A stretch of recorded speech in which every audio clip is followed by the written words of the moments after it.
Bonsoir et bienvenue dans cette nouvelle édition de l'Info Soirée. Nous sommes le lundi 13 juillet. Voici les titres. Accident à Plaine des Papayes. Ivre au volant d'une voiture, il percute et tue un motocycliste. Ce jeune de 19 ans a été libéré contre une caution ce lundi. À suivre le témoignage de la famille de la victime dans cette édition.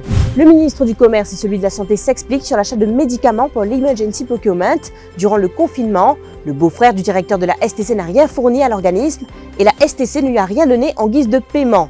La protection de l'environnement et des droits environnementaux à l'agenda des discussions entre Maurice et le représentant de l'Union européenne après la réponse du président de la commission de l'UE au collectif AKNL. Culture, le film d'animation Aya à l'honneur pour la journée mondiale Nelson Mandela ce samedi. Le chauffeur qui était sous l'influence d'alcool lorsqu'il a percuté Vikramanan Kirpa, un habitant d'Alamori âgé de 38 ans, a obtenu la liberté conditionnelle après avoir fourni une caution. Cet homme âgé de 19 ans avait 47 microgrammes d'alcool dans le sang au moment des faits. Ce matin, il a comparu devant la justice sous une accusation provisoire d'homicide involontaire. Pour rappel, la victime pilotait une moto électrique lorsqu'il a été percuté par la voiture de l'accusé hier après-midi à Plaine des Papayes. La famille de Vikramanan Kirpa, elle, reste inconsolable. Sebab lolo, sebab nous sérieux, sebab une côte moi colère. Parce que nous pas gagné une nouvelle. Nous sommes travail nous venu. À soir c'était on a une nouvelle comme pas qui là mon demande nous là. Et nous disons ça on est là de ça de quoi faire. Nous avons des grands matin, nous faisons la nécessaire. C'est le moment grave. Même si elle est dans la case, ça veut dire qu'il fait un crime qui n'a là, il vient au moins faire une chose pour lui, parce que comment on va pour vivre avec elle habite des enfants, dans la case de la personne, pour retourner un voisin, puis tous autres propres familles, bien là ici. Vous êtes toujours seul. Seulement oui, le gouvernement bien faire une cave, faire une baisse pour les enfants là. Aussi dans la case, maintenant, qui c'est là qui reste, hein? Juste la case, c'est juste son madame, après son maman. Après des enfants, il n'y a personne qui vend derrière encore. Un employé d'hôtel voit sa sentence d'1 an de prison réduite à 6 mois en appel. Il avait été poursuivi pour avoir volé la somme de 2000 roupies dans la chambre d'un client. Les faits remontent au 25 mars dernier, sauf que le valet de chambre avait des antécédents de vol datant de 2009 et 2017. Il contestait la sentence à effet qu'elle était excessive et dans leur jugement, les juges de la Cour suprême ont accédé à sa demande en réduisant la sentence d'1 an à 6 mois de prison. Le beau-frère du directeur de la State Trading Corporation n'a rien fourni à la STC et la STC ne lui a rien donné en termes de paiement.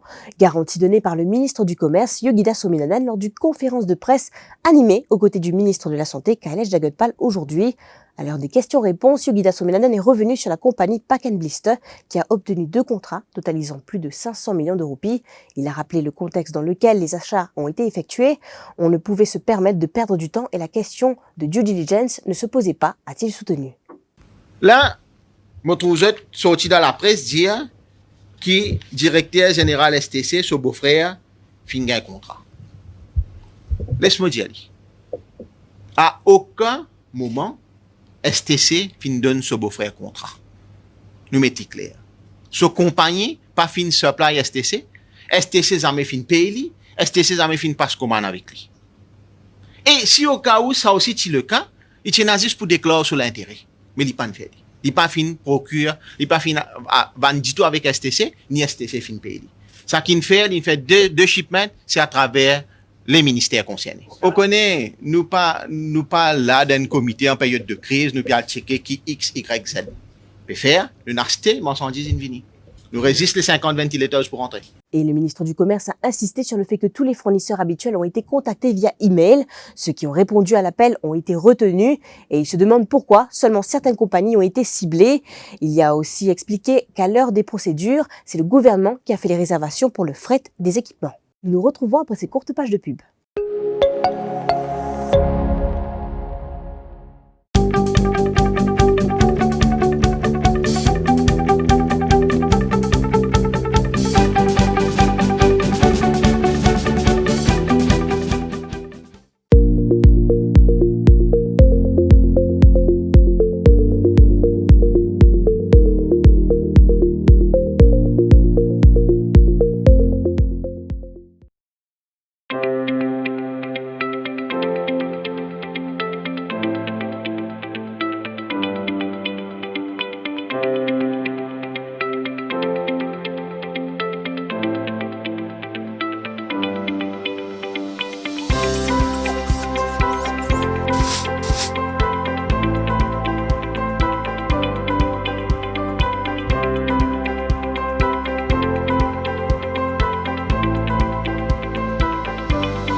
protection de l'environnement et des droits environnementaux seront à l'agenda des discussions entre le gouvernement mauricien et l'Union européenne ce jeudi 17 juillet. Cette dernière a répondu au collectif Arrêt Cocanou La Place et leur a informé d'un policy dialogue autour du Climate Change Bill avec le gouvernement mauricien. Pour rappel, AKNL avait lancé une campagne baptisée Civil Society at Risk of Being Deprived of Democratic Right to Protect the Environment auprès de certaines instances internationales pour que le gouvernement n'aille pas de l'avant avec l'amendement prévu à l'Environment and Land Use Tribunal Act. Selon Yann Kumsing, c'est la Local Government Act qui sera modifiée pour définir qui est une aggrieved person. Jimé nous a fait bien son nom qui peut passer dans la loi finance qui peut voter dans Finance Bill. C'est carrément le sens de la loi Local Government Act pour dire que personne pas pour le droit de contester un building permit à partir du moment qu'un district council, un municipal council donne ça. C'est-à-dire aucun citoyen, aucun ONG, pas pour contester un projet promoteur qui peut détruire wetland, qui peut détruire Saint-John, ce building permit pas bon, parce que la loi Local Government Act est marquée, c'est le monde qui peut considérer comme un monde qui gagne droit de protester. C'est un monde qui pas gagné sur building permit. Donc à partir du moment qu'il y a un monde qui gagne building permit, mais pendant les autres personnes qui avaient protesté. Et c'est pour ça que nous avons besoin d'écrire à l'Union européenne et nous vraiment très honorés que la Commission européenne à Bruxelles, ce président d'une écrire top boss de l'Union européenne, il fait répondre nous. La délégation européenne également pour lui, il répond nous pour dire qu'il nous combat pour protéger l'environnement avec Cocaine la place et qu'il nous fait safe faire, c'est extra important et je peux mettre ça à l'agenda d'une discussion que je pourrais avoir avec le gouvernement, ça c'est d'ici. Parce que la protection des droits environnementaux et la protection de l'environnement, il y a des affaires fondamentales. Le monde entier peut aller vers la lutte contre le changement climatique pour protéger l'environnement. Vakwa sera un vaste chantier d'ici la fin de l'année dans le cadre du projet Vakwa Urban Terminal qui sortira de terre et qui nécessitera la démolition du marché de Vakwa, d'une partie des locaux de la Special Mobile Force et de certains locaux dans les alentours. Le maire de la ville, Pravin Ramban, affirme qu'il attend désormais les fonds et les différents permis pour concrétiser ce projet d'envergure qui s'inscrit dans le cadre du projet Métro Express. Pour rappel, l'achèvement des travaux est prévu pour septembre 2021 pour le Victoria Urban Terminal et les travaux à Cœur-Pipe devraient prendre fin en 2022. Ça va quoi, Vegetable Market là, ça a une place, déjà nous avons Mitsop, Vakwa Mitsop. Et puis nous prenons ça, on s'appelle ça Minister Work and PI là. Alors ça c'est pour Park and Ride. Et puis ici nous prenons nous Urban Terminal et nous avons envie de rallier tout ça, ça quatre composants de développement. Et prenons dans Centre-Ville Vakwa avec une spirale là-haut. Pour rallier ça, étudions nous commencent là-haut pour aller pour descendre par ce market, par ce Urban Terminal, par ce la gare, par ce Métro Express.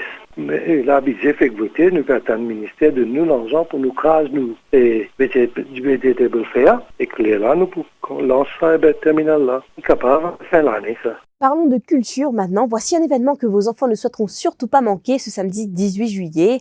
De 14h à 17h, des activités éducatives et culturelles seront proposées aux enfants sur le terrain de foot du Community Hall de Petite-Rivière-Noire. Elles seront animées par des artistes et encadrées par des représentants de Drip Association, une initiative de l'Institut français de Maurice en collaboration avec le centre Nelson Mandela à l'occasion de la journée internationale Nelson Mandela qui sera observée le même jour. Le film d'animation Aya, réalisé par Yopougon Marguerite Aboué et Clément Oubréry, adapté d'une bande dessinée éponyme, relate les aventures sentimentales d'un groupe d'adolescentes en Côte d'Ivoire dans les années 70. Ce qui nous amène à la fin de cette édition de l'Info Soirée. Merci de l'avoir suivi. Bonne soirée. L'info en continu sur le www.defimedia.info.